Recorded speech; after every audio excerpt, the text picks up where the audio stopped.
6 years ago when Endgame came out, the level of excitement and anticipation for that film was just next level.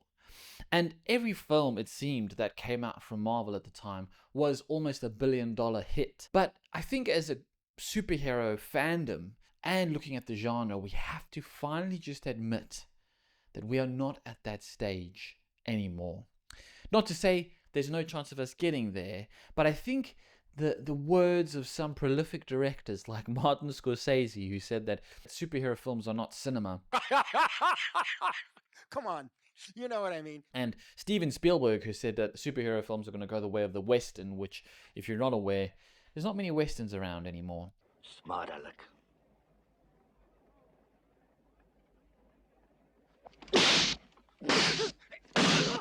These floating voices are looming in the background and kind of laying a bit of pressure on directors and filmmakers of the superhero genres to deliver. So what I wanted to talk about today was essentially looking at DC and Marvel.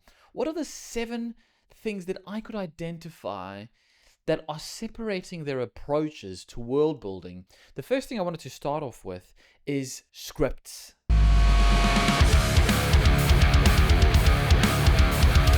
Scripts are the starting point for any film venture. James Gunn has come out and said the most important thing for him before they make a film is that the script is solid. To the point where if they have plans in place to make a film, if someone comes along with a script that is complete, that is ready to film, that has a much better completed story than they're currently working on, they will put that ahead of any other projects. It means that whatever that's going to be put on the screen, whatever we're going to see, will only be there because in the script it blew everyone out of the water and it was better than anything else that was ready to be shot at that time. That is a major advantage over any other strategies. This, as opposed to the MCU and the way they've approached things. Well, Kevin Feige, he'll announce the actors well before the script is done. I mean, this is evidenced in the fact that we've got Mahershala Ali, who's supposed to be playing Blade, and Blade was announced back when PlayStation 2 just came out.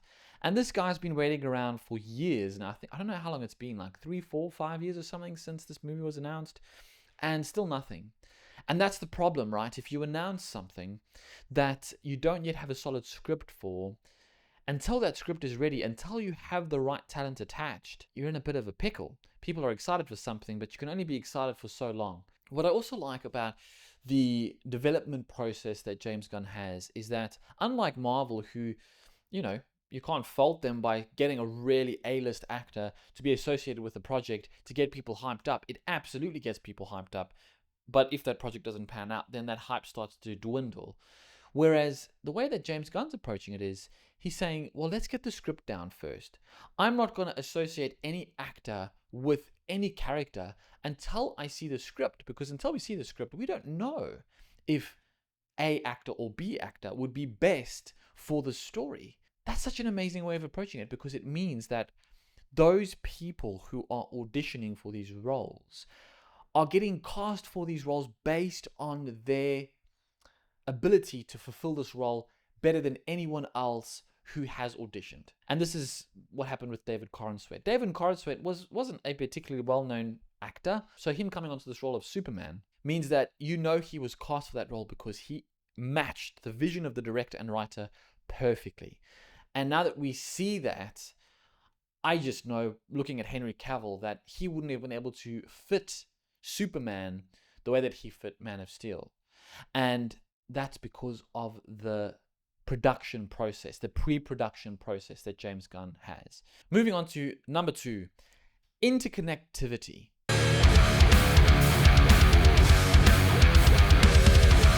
Script influences interconnectivity in terms of building a 5 to 10 year plan of films that you're going to be releasing.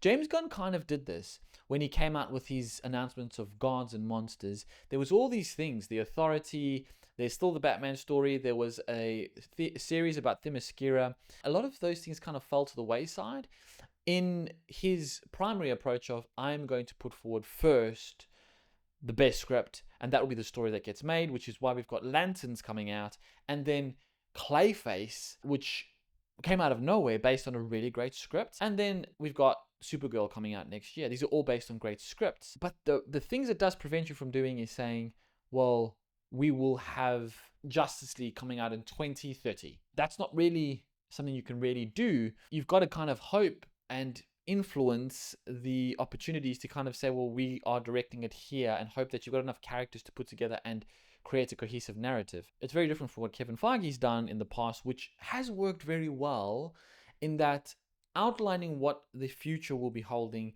gives people an idea of where this is heading and gives the audience an idea of what to expect. It puts the pressure on for him to say, well, I have to get these out in this sequence, in this period, and the films have to line up in exactly the right way. He creates his sandbox, he allows people to play in that sandbox, but they have to kind of adhere to the structures he puts in place, and that the film has to end with this character at this point. The third thing I wanted to kind of talk about, which I thought was quite an interesting difference between Marvel and DC, is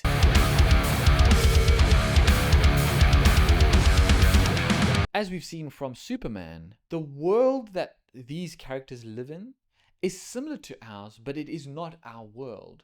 Gotham, Metropolis, all these places, they are in a comic book world. The world of Metropolis, there's a monster of the week. It seems to be something's happening to these people every other day.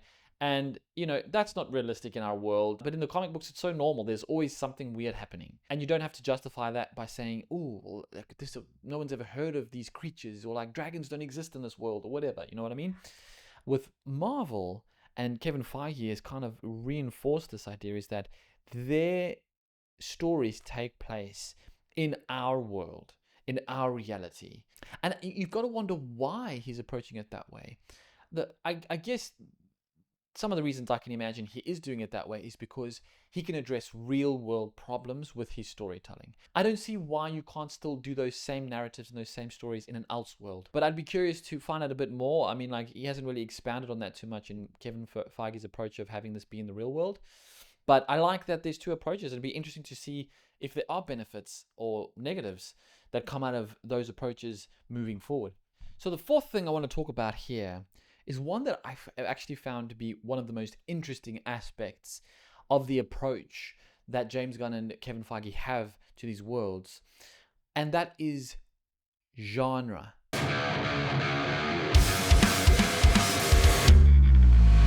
There's no doubt that the Marvel Cinematic Universe was interesting because of the way that they portrayed different genres leading up to Endgame.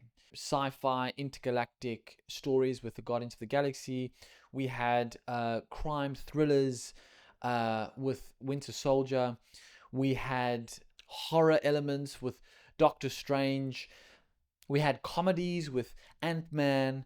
And this kind of created a lot of excitement because it meant that, well, these stories aren't boring because we're not seeing the same thing over and over again. We're seeing them with different genres. James Gunn's approach is similar in that he's like, well, we're going to do different genres. But the difference being that the MCU has different genres, but the same feel in all of them. You watch Doctor Strange and the Multiverse of Madness. This is a horror, essentially. Wanda is intense in that movie.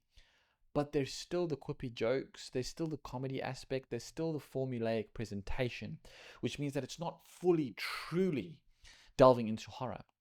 With the approach that the DCU has, there's no restrictions on age limit. Family-friendly Superman film to Peacemaker, violent, crass, intense kind of story, right? And that's kind of what James Gunn's doing. So these two approaches present potentially very different outcomes. The predictability of the MCU trained the audience to know what they were going to be getting. But the audience loved that and anticipated that because the films were good. There was some odd ones here or there, but the films were consistently good up until Endgame. So the audience was trained to expect quality. The challenge is now that the audience has been trained to expect mediocrity. Because that same tone and same feel and all that kind of stuff, even though it's different genres, you kind of a lighter version of those genres. It's not the true form of those genres in some respects. In some they are, but in some they're not. This can kind of create a real problem for the MCU because now they're having to build a momentum again to kind of reframe that. And I think they're actually doing that pretty successfully. Thunderbolts was really awesome. I love Thunderbolts. It's one of the first films that after it came out in the movies, I actually wanted to watch at home once it came on VOD. And the same thing with Fantastic Four. I didn't think it was better. I thought Thunderbolts was a better film, but still an improvement. A really fun story. And I'm excited to watch it again when it comes out on streaming. So they are on an upward trajectory, and I think that will have a good impact on the general audience. But this is the opportunity that I think DC has to create something very exciting, which is that you can create something that is 100% actually a comedy. And then with the very next film, do something that is 100% horror. To not shy away from anything that might alienate your family audience, you can embrace something that will attract different groups of fans. I think that a lot of people that love horror and love the genre of horror, or love the genre of fantasy, or love the genre of comedy, or rom-coms, or whatever it might be, can gravitate specifically towards these films because they are creations of the directors and writers. That means that potentially your audience could be wider. At the same time, there is the challenge of saying, well, we've just had Superman come out, and Superman was family friendly. I want to follow the journey of this, but for young kids coming out of this, right, they're expecting something similar maybe moving forward. And so going into the next thing, which is Peacemaker.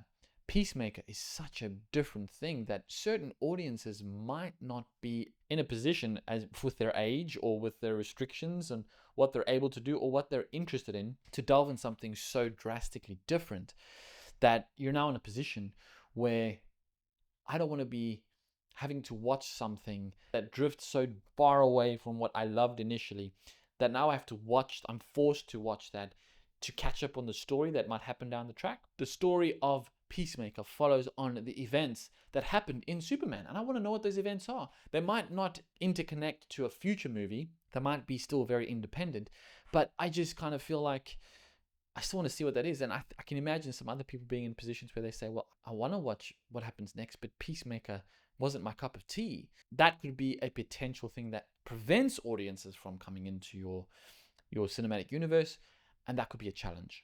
Now, this leads to point number 5, which is longevity.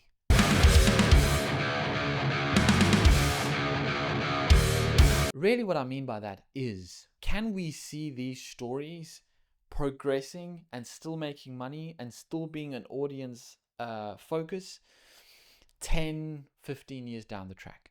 With the MCU, the feeling is still the same, the tone is still the same, and unless the stories are exceptional, I do not feel like there would be enough to influence audiences to come in the numbers that they had previously. Maybe they'll never get the numbers that they had previously, but the same tone and the same feel for the next 10 years down the track, I wonder if that still has the legs that you'd want it to have. This opposed to the DCU approach, being that every film has a unique signature, a unique imprint from the director. It is a story true to the genre. That means that you can consistently have variations of characters in these genre favorites that don't have to stick to a same feel. And whether you make a horror movie now that's true to horror in 2025, or you make a horror film with a superhero character in it in 2030, it's still going to be true to the horror genre. It's not going to be in a formula window. And that means that those films will always be interesting. They won't be restricted. The fact that they'll have superheroes in them won't change. Whereas if they got the same feel, regardless of genre in the MCU, they might not have that same excitement. I might be wrong about that, but that's just kind of how I feel about it, thinking about it moving forward. Based on that, I think the DCU, although they might not make as much money on their current structure as MCU will make in theory, I think that the longevity of the DCU is a lot more positive looking at it that way. Difference number 6 is that, moving on to difference number 6, is that the DC has Elseworld stories, whereas Marvel does not.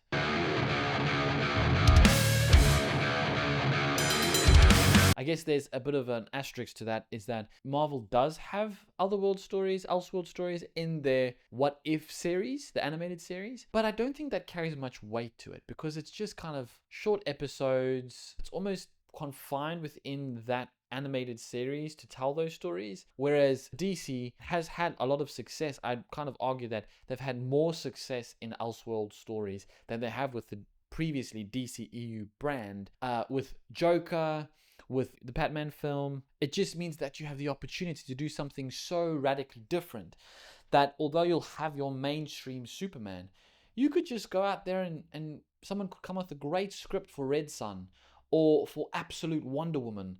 And so there's not these restrictions that you have on this storytelling. I think that lends itself to a lot more excitement with the DCU than Marvel, because I think there's such epic stories that could be told with Marvel that wouldn't match the narrative of what they're currently doing, but they just don't have the opportunity to do that. That is a bit of a difference, I think, where there's a step above on the DC side of things. Difference number 7.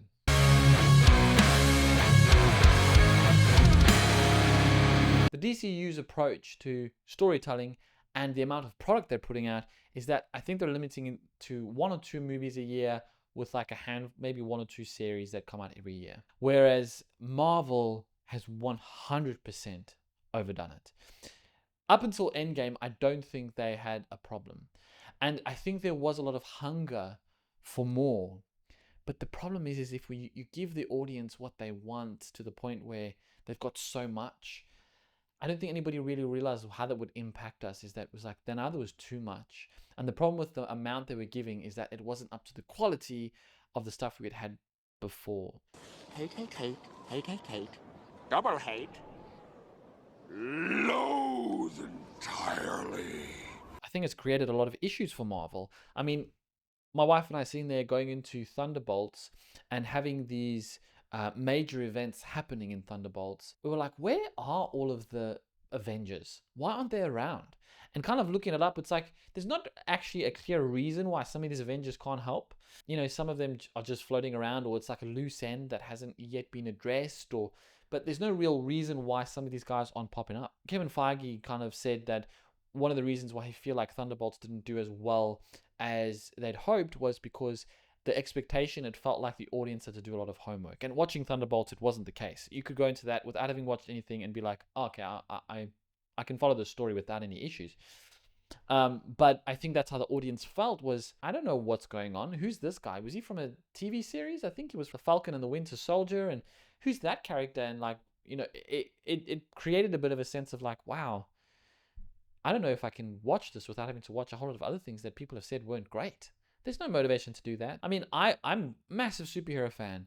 I haven't watched Secret Invasion. I heard it was trash. I'm not going to watch that. I absolutely love the Secret Invasion comic books and their storylines. Not at all what I was hearing happening at the end of that, which they created characters that were so overpowered that it just completely destroys the whole MCU. So yeah, like I think the approach now that Kevin Feige is saying he's going to be having is that there are going to be limited amounts of films, that they're going to be events, there's going to be 1 or 2 a year, similar to kind of DC. And I think that approach moving forward is going to be the right one. Too much is too much.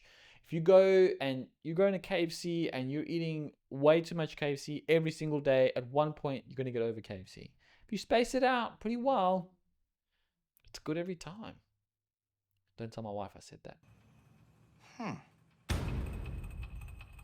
Those are the 7 differences that I had for where the world building is for these 2 universes.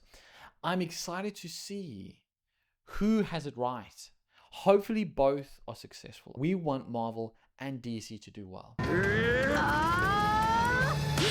it's good to have rivalry. I think it's healthy to have rivalry where you're like, DC's doing great, and like, I think this was better than Marvel's, and Marvel did this great, and that's better. But ultimately, we want good, better, best, not like bad, terrible, and then comparing which was better than the other worst one.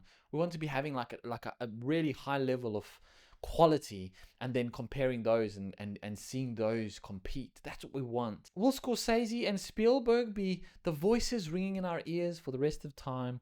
Or do you think that there's a real opportunity here for the superhero genre to have a re-emergence in popularity and excitement and quality? I think that there's a good chance that we can see a lot of growth, and seeing which approach might do better, but ultimately hoping they do really well. What do you guys think? Do you think there's anything I've missed here? Are there any other reasons outside of the 7 I've listed that you think are really key differences between Marvel and DC? And who are you rooting for? Do you think DC is going to destroy Marvel, or do you think Marvel's going to have the upper hand based on their history and on the fact that generally audiences are a lot more familiar with what they've done? So if you like this video, feel free to give it a thumbs up. And if you really love what I'm doing, I want to be doing this as a full-time thing. I'm still such a small, tiny channel. So every subscription literally is like a thrill of excitement in my life. Thanks for watching, guys. Have a fantastic, wonderful, lovely day.